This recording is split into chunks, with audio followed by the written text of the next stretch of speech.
Bismillahirrahmanirrahim. Assalamualaikum warahmatullahi wabarakatuh. Bismillahirrahmanirrahim. Alhamdulillahi rabbil alamin. Wassalatu wassalamu ala sayyidina wa maulana wa syafi'ina wa habibina Muhammad afdhalil anbiya'i wa khatamil mursalin wa ala alihi wa sahbihi wa man tabi'ahu bi ihsan min yaumina hadza ila yaumin nahdati waddin. Ashabal fadilah, hadratil ulama wal masyayikh, ru'asa'is syuriyah, ashabal ma'ahid, ashabal madaris, ashabat turuqis sufiyah, dan bapak-bapak ibu sekalian, alhamdulillah Nahdlatul Ulama itu 100 tahun sudah dihitung tahun Hijri. Jasanya besar, gak usah banyak-banyak hitung jasanya, 2 saja ya.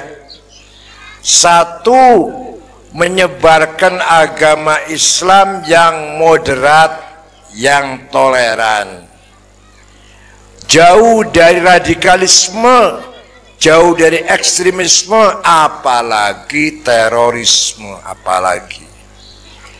NU sejak sebelum lahir malah kiai-kiai NU melalui pesantren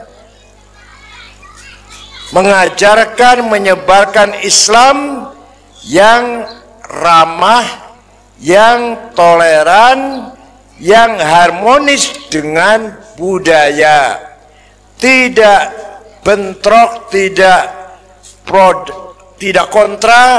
kontradiktif dengan tradisi budaya setempat, kecuali kalau budaya itu bertentangan syariat Islam, seperti minum-minum arak, itu kita tolak. Hubungan seks bebas, itu kita tolak. Selama budaya tidak bertentangan dengan syariat Islam, diterima dengan terbuka. Contoh,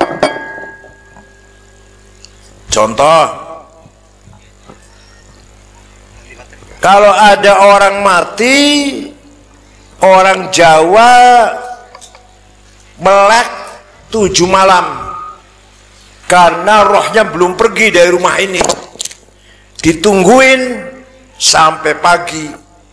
Nunggunya pakai apa? Dengan gaplek. Ngerti gaplek? Gaplek ngerti ya? Dengan gaplek, dengan minum-minuman, dengan ya bercanda, ngobrol, ngomong-ngomong sampai pagi, sampai 7 malam. Oleh para ulama, para wali songo, 7 malamnya tidak dilarang, meleknya tidak dilarang, tapi diganti gaplenya, diganti minum-minumannya dengan tahlil dan berdoa bersama. Ada orang sesajen, kiai tahu, ngerti sesajen kan? Ngerti sesajen ya? Kiai tahu apa ini, ada nasi sekepel, ada cabai merah 1, bawang merah 1 ditaruh pojok rumah. Kiai tanya, apa ini? Sesajen Kiai. Apa sajen tuh? Untuk mengusir roh jahat, agar tuyul, kuntilanak lari dari rumah saya. Kata kiainya, kamu kan kaya atau mampu, potong kambing 1, masak beras 20 kilo, masak dia, nurut dia. Jadi 40 piring nasi, 40 mangkok lauk. Kiai, sudah siap 40 piring dan 40 daging. Kita taruh di pojok mana, Kiai? Di gua mana, di bawah pohon mana? Disajikan kepada Kiai gede siapa? Kata Kiai, bukan ditaruh di pojok atau di bawah pohon besar, dimakan. Kaget dia, dimakan oleh teman-teman, tetangga. Tapi sebelum makan, minta kepada Tuhan dulu, berdoa. Minta apa? Minta kamu selamat, keluargamu selamat, hartamu selamat, hidupmu selamat, matimu selamat. Maka namanya bukan sesajen, tapi alhamdulillah paham. Jadi caranya begitu, cara dakwahnya para ulama. Bukan apa yang sesajen, bid'ah, sesat, ditendang, wah lari, nggak jadi Islam sudah, nggak jadi masuk Islam. Tuh cara saya, contohnya. Ada lagi, ini agak serius ini, Sunan Gunung Jati. Sunan Gunung Jati itu kalau dari ibu, cucunya Prabu Siliwangi. Kalau dari ibu, kalau dari bapak Habib, turunannya Habib Abdullah Azmat Khan, datang dari India. Kalau ibunya namanya Syarifah Mudaim atau Nyi Rara Santang, putri Prabu Siliwangi, Pangeran Pamanah Rasa. Wah, nggak tahu dong, ini nggak tahu ini.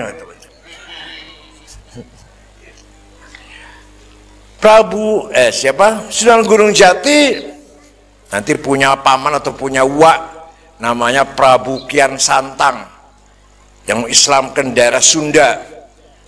Punya uak juga Kiku Cirebon, Syekh Somadullah yang mengislamkan daerah Cirebon dan sekitarnya.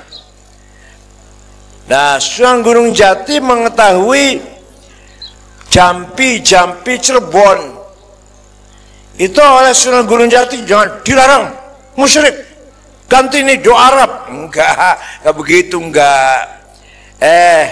Dimacetkan. Jampi-jampi Cirebon dimacetkan. Kecuali kalau ditambah Bismillahirrahmanirrahim, ditutup dengan La ilaha illallah Muhammadur Rasulullah. Itu artinya masuk Islam artinya. Contoh, Bapak Ibu mau dimarahi komandan, mau dimarahi kapolsek, baca Bismillahirrahmanirrahim. Harus Bismillah. Kalau nggak Bismillah macet. Kalau Bismillah cespleng.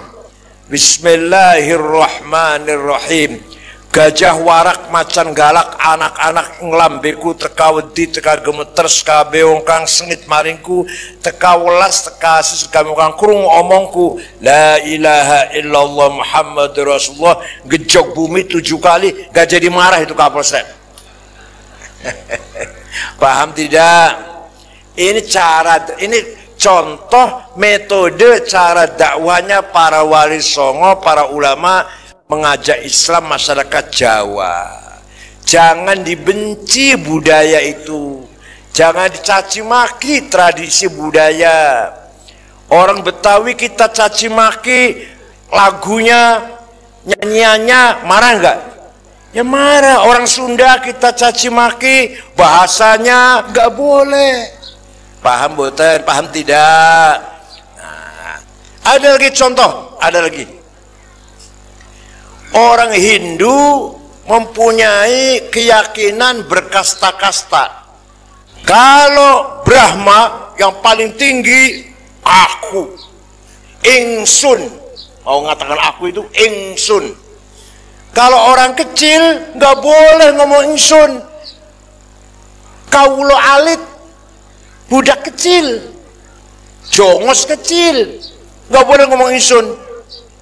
Salaman dengan orang Brahma nggak boleh tangan, jengkul yang dicium sampai sekarang.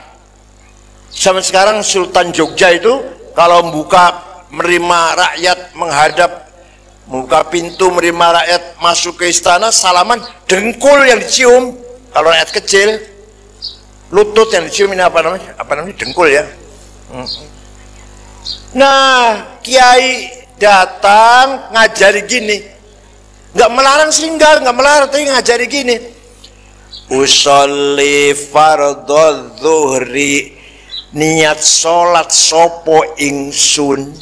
Ya Allah, kaget orang Jawa. Nawaitul wudu'a, niat ingsun ambil air wudu. Orang Jawa kaget. Seumur-umur kalau nggak masuk Islam, kita nggak bisa ngomong ingsun sampai kiamat kurang 2 hari. Nggak bisa ngomong ingsun. Lah ini masuk Islam bisa ngomong ingsun. Akhirnya orang Jawa berbondong-bondong masuk Islam. Ceritanya Raja Brawijaya V, Raja Majapahit, punya istri 571 istrinya. Gak apa-apa raja gak apa-apa. Kalau lurah gak boleh. Lurahnya mana? Lurahnya nih. Iya, kalau Pak Camat gak boleh.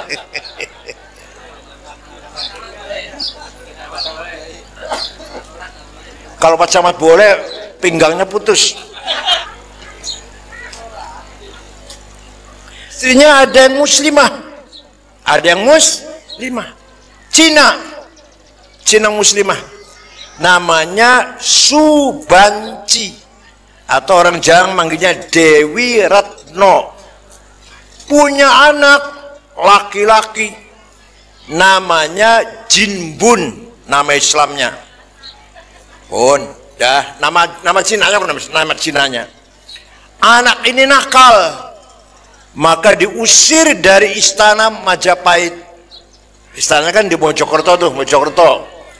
Dia keluar dari istana ke timur hanya 20 kilo atau 25 kilo, masuk Surabaya, Ampel Denta.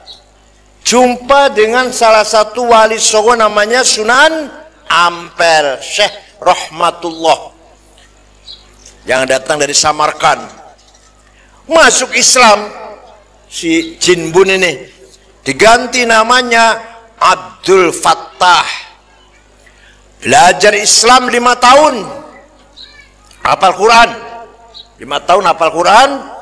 Permisi pada gurunya, Syekh Sunan, saya anak raja harus jadi raja, saya anak penguasa harus jadi penguasa. Ya silakan, didoakan. Ringkas cerita,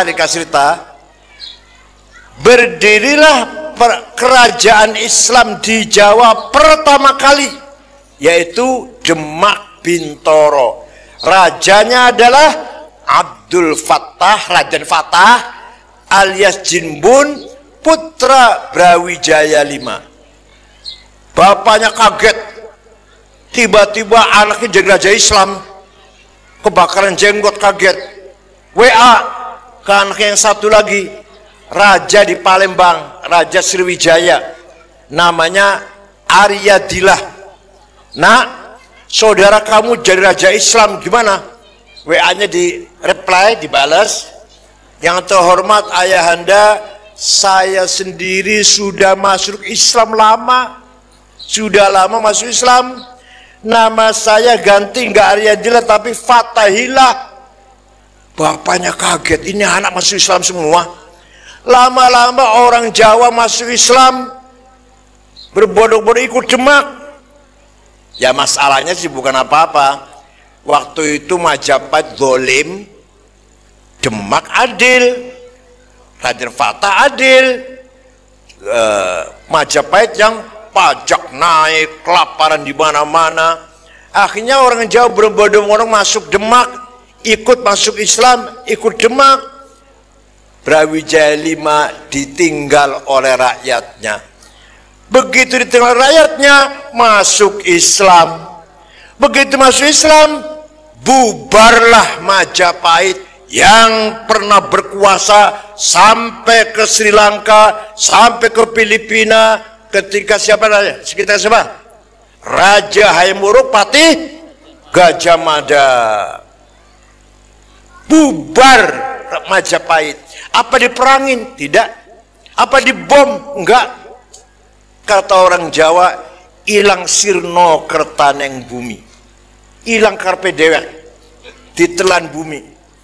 Terus ilmunya mana? Ilmunya orang Majapahit yang sakti itu. Surodiro Joyoningrat lebur dening pangastuti. Kehebatan orang Jawa kalah oleh doanya santri. Santri dulu tapi. Kalau santri sekarang doanya jerobos karena keseringan bikin proposal. Itu saya doanya jerobos itu. Surodiro Joyoningrat lebur dening pangastuti. Keningratan, kejayaan orang Jawa. Surodiro Joyoningrat lebur, kalah, hancur oleh jampi-jampinya santri. Tapi santri dulu, santri sekarang jerobos karena sering bikin proposal. Bener nggak? Bener nggak? Nah, barangkali di sini ada santri yang doanya masih cespleng, padahal sering bikin proposal. Ayo saya berguru balik. Saya mesantren di Lirboyo Kiai Mahrus 4 tahun. Pindah ke Krapyak Jogja Kiai Ali Maksum 4 tahun. Kiai Ali Maksum Rois Am tahun berapa? 79 ya? 79 sampai 84. Nggak pernah tuh saya lihat kiai saya bikin proposal. Nggak pernah tuh. Kiai Mahrus, Kiai Ali Maksum bikin proposal, nggak pernah itu. Tapi ya kaya itu, punya mobil, punya dan seterusnya lah.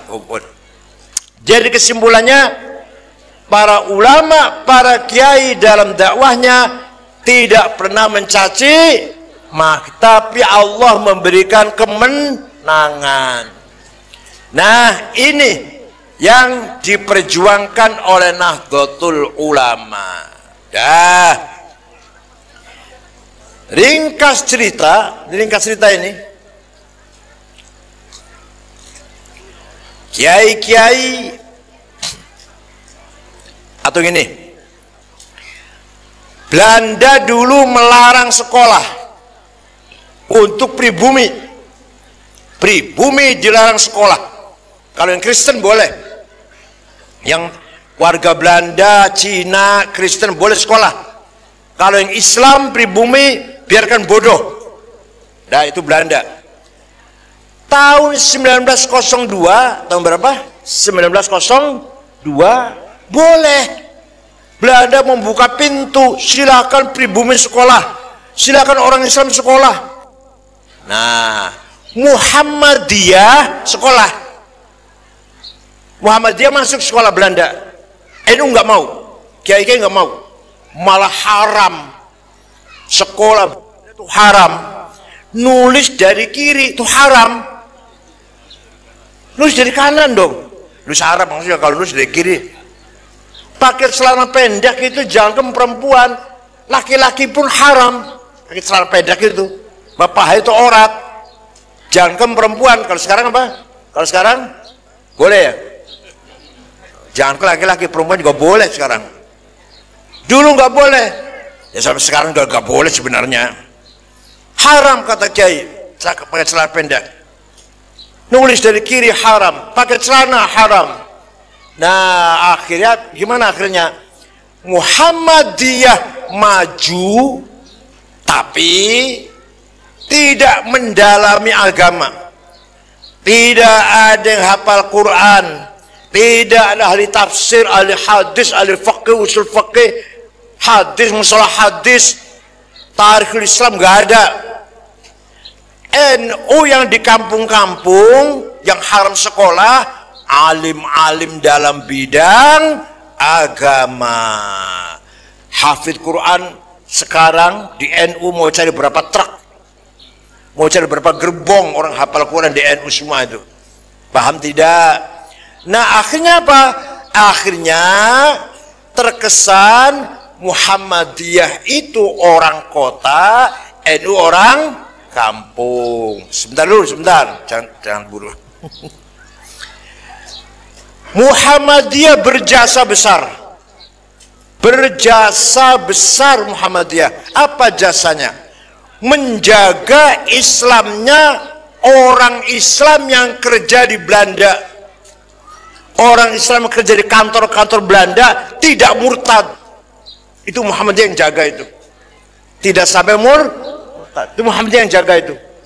Walaupun tidak ada pendalaman agama Islam, ilmu Islam. Kiai-kiai berjasa besar menjaga ta'alimil Islam, ilmu-ilmu keislaman. Sebenarnya kalau dua organisasi ini akur betul, luar biasa sebenarnya. Nah sekarang sudah tidak lagi begitu. NU di kota ya banyak. Contohnya Gus Dur jadi presiden. Bukan orang kota namanya itu. Kiai Ma'ruf Amin jadi wakil. Bukan orang kota itu namanya. Khofifah jadi gubernur Jawa Timur. Orang kota tuh namanya. Sudah nggak ada batas kota kampung sekarang NU Muhammadiyah ini. Paham tidak? Nah NU di kampung kamu di pesantren menjaga ta'alimuddinil islami, ilmu keislaman. Contoh, ini ilmunya pesantren Bu, ilmunya pesantren Bu. Namanya kitab kuning namanya. Ada kitab namanya Fathul Mu'in. Apa? Karangan Syekh Muhammad Zainuddin Al-Malibari. Dibaca sulit ini. Ada yang ngomong kitab kuning gak usah dibaca, sudah gak relevan. Alah kan nanti gak bisa baca, goblok. Nih kalau saya baca nih, faslun fil jihadi wa huwa fardu kifayatin marratan fi kulli am wa anwa'uhu arba'atun itsbatu wujudillah wa iqamatu syari'atillah wal qitalu fi sabilillah wa daf'u darari ma'sumin musliman kana aw ghairu muslimin bil it'ami wal iksa'i wal iskani wa thamanid dawa'i wa ujratit tamrid. Coba saya artikan, relevan tidak dengan sekarang? Masih dibutuhkan tidak di zaman sekarang? Pasal ini menjelaskan apa itu jihad. Nomor satu, jihad adalah ngebom. Bener nggak itu? Nomor satu adalah itsbatu wujudillah, ay iqamatu hujajin diniyatin sawa'un naqliyatan kanat au aqliyah li itsbati wujudis shani'.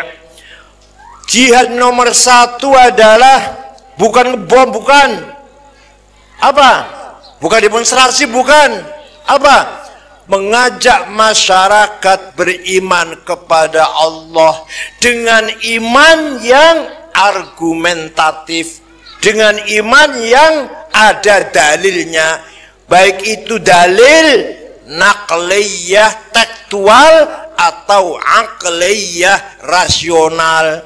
Jadi kita beriman kepada Allah, jangan kamu percaya pada Allah, percaya ada satu, kata siapa? Kata orang tua saya. Jangan kata ayah saya, kata ibu saya, kata kiai saya, gak boleh.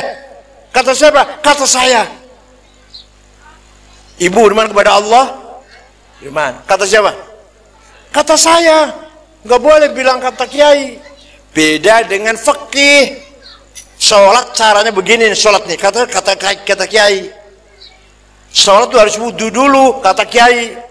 Wudhu ini caranya begini, wudhu ini caranya nih. Muka dibasuh, dua tangan, kepala diusap, telinga, kata kiai. Itu boleh, itu harus malah. Tapi kalau akidah, keyakinan, kata saya sendiri. Paham tidak? Nah sekarang mau nggak supaya mantap imannya? Mau tidak? Agak sulit sedikit nggak apa-apa? Agak berat sedikit nggak apa-apa? Nah, biasa ngajinya Munkar Nakir. Baru Munkar Nakir itu sudah dikerjain oleh Abu Nawas. Waktu Abu Nawas mau mati, minta kalau nanti saya mati dibungkus dengan kain kafan yang sudah ambrol, sudah robek-robek, sudah bau. Kenapa Pak? Gak usah tanya, gitu. Jalankan aja. Begitu mati anak tengah sibuk cari kain kafan yang sudah ambrol, sudah robek-robek, bungkus, bawa kuburan, masukkan kuburan. Mungkar Nakir datang mau nanya marrobuka, kaget Mungkar Nakir, loh ini mayat sudah lama ini, nggak jadi tanya, nggak jadi. Jadi ngajinya jangan Mungkar Nakir terus. Mungkar Nakir sudah kalah dengan Abu Nawas, ngajinya ganti temanya, jangan Mungkar Nakir terus. Dah. Allah itu ada. Gimana Allah itu? Wujud. Padahal di Quran tidak ada ayat yang mengatakan Allah wujud. Adanya innallaha sami'un basir. Allah maha mendengar, maha melihat.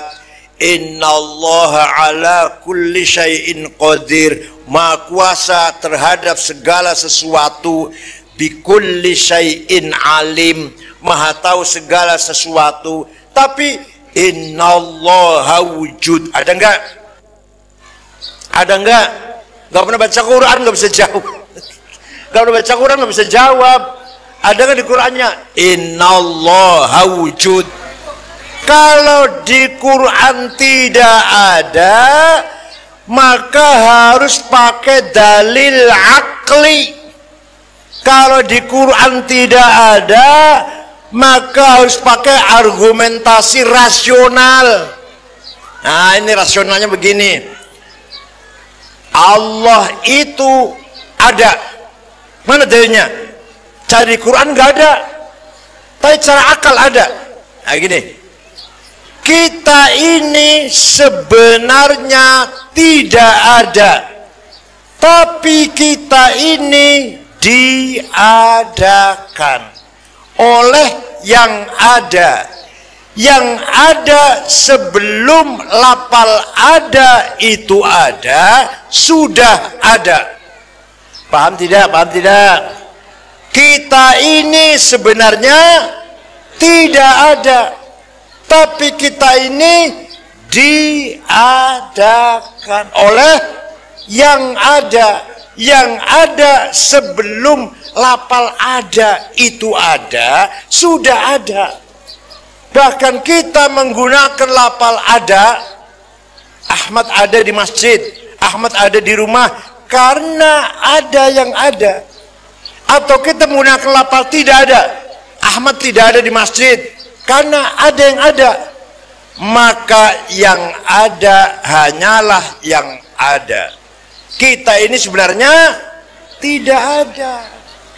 Contoh atau bukti nih. Ada kata ganti pronoun, bahasa Arabnya domir. Ada 3. Ana, anta, huwa. Ana aku silakan dipakai. Aku Said, aku Toto, aku Edi, aku Fatimah, aku Zainab, aku Maryam. Mati semua nanti. Mati semua enggak? Mati enggak? Tinggal aku Allah yang tidak mati. Aku Allah yang enggak mati. Selainnya aku mati semua. La ilaha illa ana fa'budni. Tidak ada Tuhan kecuali aku. Aku siapa itu? Artinya la wujuda illa ana. Tidak ada yang ada kecuali aku. Artinya la ana illa ana. Tidak ada aku kecuali aku. Aku Ahmad, aku Toto, aku Solihin, aku udah gak ada, sudah tinggal aku. Berarti yang ada hanyalah, paham tidak? Begitu pula engkau. Engkau Ahmad, engkau Bakar, engkau Hasan, engkau Toto, engkau Edi, engkau Maryam, engkau Zainab, engkau Dian, mati semua. Tinggal engkau satu yang gak mati. La ilaha illa anta subhanaka inni kuntu minadh dhalimin. Tidak ada Tuhan kecuali engkau. Engkau itu siapa? Engkau itu siapa?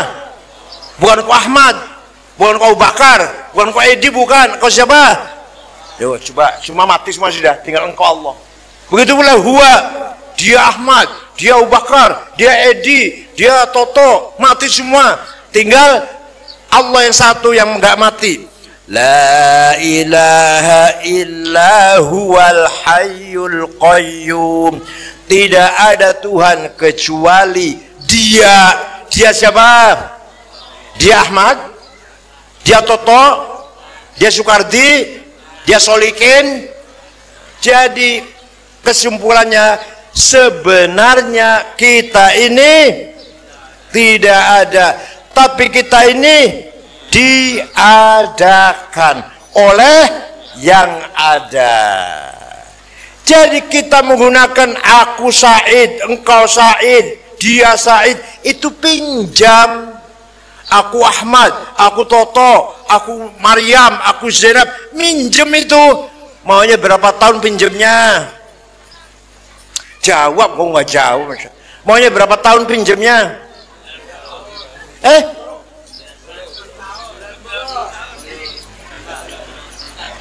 90 udah nggak bisa kelonan, sudah nggak bisa pegang istri sudah. Saya 70 tahun udah jarang-jarang sudah. Jawabnya terserah yang meminjemin. Jadi kita menggunakan aku Said, engkau Said, pinjam dari siapa? Dari Allah, dari akunya Allah, engkaunya Allah, dianya Allah. Minjemnya berapa tahun? Terserah yang Saya pinjam sepeda motor sudah 3 hari atau seminggu, sini saya ambil, saya ada kebutuhan nih, sudah. Silakan yang diambil yang punya kok. Paham tidak? Maka Allah itu ada, paham? Di Qur'annya tidak ada dalil innallaha wujud, namanya dalil nakli namanya. Nakli apa namanya? Tekstual, nggak ada. Yang ada dalil akli. Dalil apa namanya? Rasional. Paham tidak? Ini ajarannya para ulama di pesantren. Yang nomor 2, wa iqamatu syariatillah. Kiai-kiai di pesantren membaca kitab Fathul Mu'in agar santri dan umat Islam mengamalkan syariat Islam, sholat, puasa, zakat, umroh, haji. Bukan ngajak demo, bukan kalau kiai-kiai, bukan ngajak bertengkar. Paham tidak? Yang ketiga, wadaf'u darari ma'sumin musliman kana au ghaira muslim. Jihad yang nomor 3 adalah memberi perlindungan kepada warga masyarakat muslim atau non muslim. Yang penting syaratnya maksum, orang baik-baik. Muslim atau non muslim, asal orang itu maksum, baik-baik, bukan pelaku kriminal, bukan penjahat, bukan pembunuh, bukan pengedar narkoba, bukan bos judi, bukan bos pijat. Harus hidup tenang, tentram. Muslim atau muslim dapat perlindungan, hidup yang aman, tentram, tidur nyenyak, kesana kemari aman. Harus itu jihad. Jadi jihad adalah mewujudkan keamanan, rasa aman. Wa daf'u dar masumin musliman kana aw ghairu muslim. Ini kitab Fathul Mu'in, ini kitab kuning ini. Muslim atau non muslim, asal yang baik-baik. Kalau jahat, muslim mentangkap kalau jahat. Apalagi non muslim. Jahat, pengedar narkoba, pembunuh, koruptor, bos judi, bos pijat, muslim Pak Haji, tangkap. Paham boten? Ngambil tanah orang, haji, tangkap. Kriminal itu, bukan maksum, ghairu maksum namanya. Paham tidak? Bil it'ami wal iksa'i wal iskan. Jihad adalah mewujudkan pangan yang cukup. Penduduknya harus makan semua. Kalau ada satu orang mati karena tidak makan, dosa semua. Jadi kata kitab kuning, kewajiban pemerintah adalah mewujudkan, mengadakan pangan yang cukup. Tidak boleh ada kelaparan. Gak ada di sini, gak ada ya, gak ada kelaparan ya. Alhamdulillah, makan semua. Dan makan yang bergizi. Jangan ampas kelapa masih dimakan dengan kasih mecin, jangan. Yang bergizi. Pagi-pagi sarapan roti, susu, telur, madu, jahe. Wah, itu enak, bagus sekali itu. Dan di siang makan apa? Apa makannya apa? Ya ganti-ganti lah, ganti-ganti. Ayam, kalau sorenya ikan mas, nanti besoknya sate. Itu loh, jangan ampas kelapa, ikan asin. Ya Allah. Ya sekali-kali boleh ikan asin boleh, jangan terus-menerus ikan asin. Yang kedua, ini singkat saja nih. Pesantren mengajarkan kepada santrinya agar pemerintah mewujudkan wal iksa, pakaian yang cukup. Coba bayangkan, Pak, kita wajib sholat dengan pakaian yang suci, berarti Islam wajib kita pakaiannya lebih dari satu. Mungkin nggak pakaian suci kalau cuma satu? Nggak mungkin. Sholat harus suci, tidak sah kalau pakaiannya najis. Ya berarti apa? Berarti kita harus punya pakaian 5. Sholat kan 5 kali. Minimal itu, minimal. Makanya ulama-ulama lihat, ulama-ulama itu pakaiannya nggak harus mahal, nggak harus mahal. Bersih, baunya harum, bersih, ya wangi. Itu ulama-ulama kiai-kiai lihat. Untuk sholat, bukan untuk apa? Untuk sholat. Harga nggak harus mahal. Syukur-syukur harganya mahal, syukur-syukur. Sarungnya bagus. Jangan sarung cuma satu, ke sawah itu, ke pasar itu, ke ladang itu, ke mana lagi? Ke WC itu, sholat itu, ya jelas najis lah. Paham tidak? Cuma cukup pakaian? Alhamdulillah. Kalau ada orang masih punya pakaian hanya satu, ayo rame-rame gotong bareng-bareng, kasih sarung. Islam wajib kita harus suci, artinya harus punya pakaian banyak. Gak mungkin satu, gak mungkin. 2 aja gak mungkin. 2 aja gak mungkin. Minimal 5. Bayangkan kalau cuma 2 juga masih kotor itu. Wah. Yang terakhir, rumah tinggal. Orang harus punya rumah tinggal. Walaupun sederhana, sangat kecil, harus punya rumah. Ini jihad namanya. Jihad namanya. Kalau ada orang pondok aren masih belum punya rumah, masih dosa semua kita ini. Ayo rame-rame bareng-bareng gotong. Dia apa namanya? Diangkat bareng-bareng, ditolong bareng-bareng. Kalau masih ada orang nggak punya rumah, itu jihad namanya. Wasamanid dawai, dan harga obat-obatan. Ada orang sakit nggak mampu beli obat, ayo bareng-bareng iuran. Wajib tamrid, biaya operasi, biaya rumah sakit, biaya kesehatan. Ini menurut Fathul Mu'in. Bagus nggak kitab ini? Masih relevan tidak? Kalau diamalkan zaman sekarang, ini kitab kuno, kitab lama ini. Kalau diamalkan sekarang masih relevan tidak? Ada yang ngomong kitab kuning nggak relevan karena ente goblok nggak bisa baca. Tuh, dah satu. Yang kedua, Nahdlatul Ulama, ijazah nomor 1 itu. Yang kedua, Nahdlatul Ulama tahun 36, tahun berapa? Muktamar di Banjarmasin. Muktamar Banjarmasin, Kalimantan Selatan, memutuskan bahwa Indonesia bukan Darul Islam, tapi Darussalam. Apa? Negara yang damai, negara yang damai, bukan negara agama, bukan negara Islam, bukan negara Kristen, bukan negara Hindu, bukan negara Buddha, negara yang damai. bukan negara Jawa, bukan negara Sunda, bukan negara Madura, bukan negara Batak, Dayak, Bugis, Ambon, negara yang damai.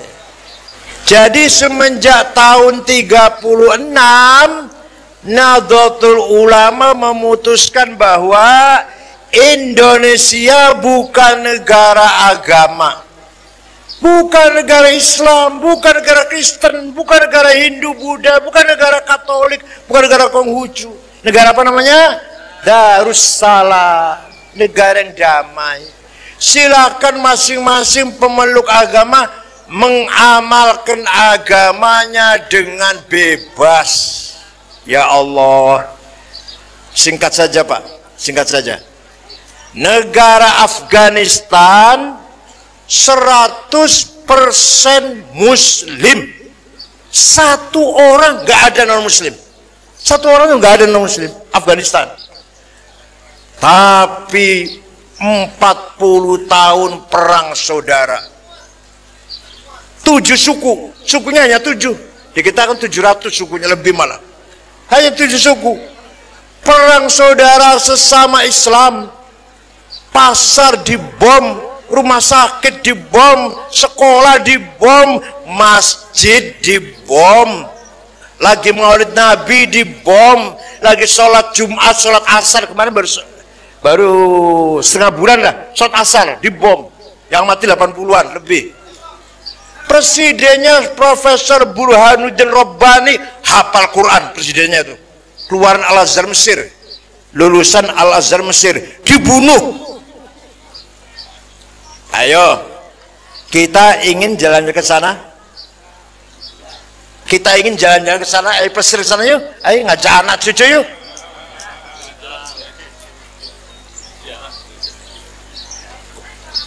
Setornya apa? Jalan-jalan ke sana. Ya Allah, Muslim semua. Biduan perempuan nyanyi haram, dibunuh. Jadi nyanyi haram, membunuh nggak haram. Nyanyi haram, membunuh nggak haram. Itu Taliban, itu Taliban. Nyanyi haram, membunuh halal. Gimana sih orang nih? Ya sekarang sebaliknya. Negara Jepang, agamanya nggak jelas. Bukan Yahudi, Islam, Kristen, Hindu, Buddha, Konghucu, bukan. Agamanya Shinto namanya. Apa? Agama lokal, agama lokal. Tapi di sana aman, tentram, nggak ada penodong, nggak ada copet, nggak ada perampokan. Saya ke sana udah 4 kali. 4 kali sudah. Jalannya ke Tokyo jam 12 malam, aman, tenang, tentram. Supir di Tokyo tertib sendiri-sendiri, nggak ada polisi. Supir tertib sendiri-sendiri. Polisi di sini sibuk banget ya, ada tawuran, ada geng motor, ada narkoba, aduh macam-macam, ada perkosaan. Polisi kerjanya banyak banget di sini. Nah, di Jepang aman, tenang, agamanya bukan Islam. Ingin ke sana, ingin ke sana, ingin ke Jepang. Ingin jalan-jalan ke Jepang, lihat bunga sakura, orangnya ramah-ramah, bukan Muslim. Jadi yang penting orang itu apanya dalam hal ini? Akhlakul karimah. Kiai-kiai mementingkan akhlak sebelum syariat. Kiai juga tahu pencuri potong tangan, yang zina gebukin sampai 100 kali. Membunuh dibunuh lagi, yang minum arak gebukin 40 kali. Kiai tahu, masa nggak tahu? Saya juga tahu kok. Tapi apa itu pernah disampaikan di umum? Pernah dipidatokan? Enggak. Nanti itu nanti. Akhlak dulu yang penting, akur dulu, solid dulu, bersatu dulu, itu yang paling penting. Paham ya? Nggak ada Kiai NU yang dawanya potong tangan, gebukin, nggak ada. Akhlak dulu. Wa innamal umamul akhlaqu ma baqiyat fa inhum dhahabat akhlaquhum dhahabu. Martabat bangsa tergantung akhlaknya. Akhlaknya baik, martabatnya baik. Akhlaknya bejat, martabatnya hancur. Contoh lagi. Ini betul nih. Saya pernah ke Australia tahun 2012. Baru sekali itu ke Australia. Sama istri saya.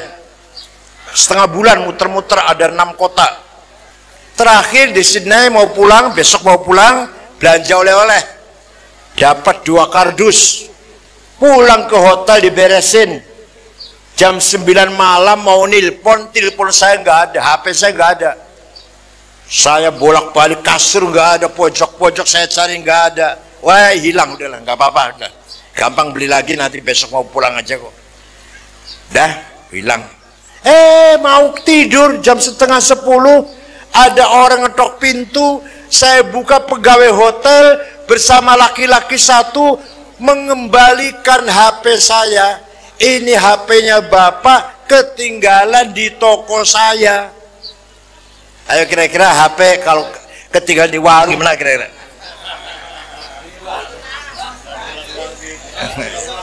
Ini orang Islam pada ini. NU semua pada ini. Saya pernah ke negara Mali.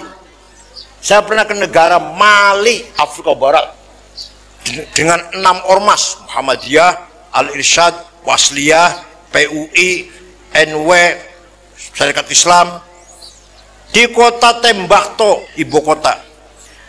Di sana tidak ada rumah dikunci, tidak ada rumah jendelanya ditutup, tidak ada mobil masuk garasi, tidak ada sepeda motor masuk rumah. Sepeda motor ditinggal di halaman, kuncinya masih gantung. Betul itu. Negara Mali, ibu kota Tembakto namanya. Kira-kira kalau di sini sepeda motor di halaman, kuncinya masih gantung, gimana kira-kira? Nah, ini namanya akhlak. Namanya apa namanya? Akhlak.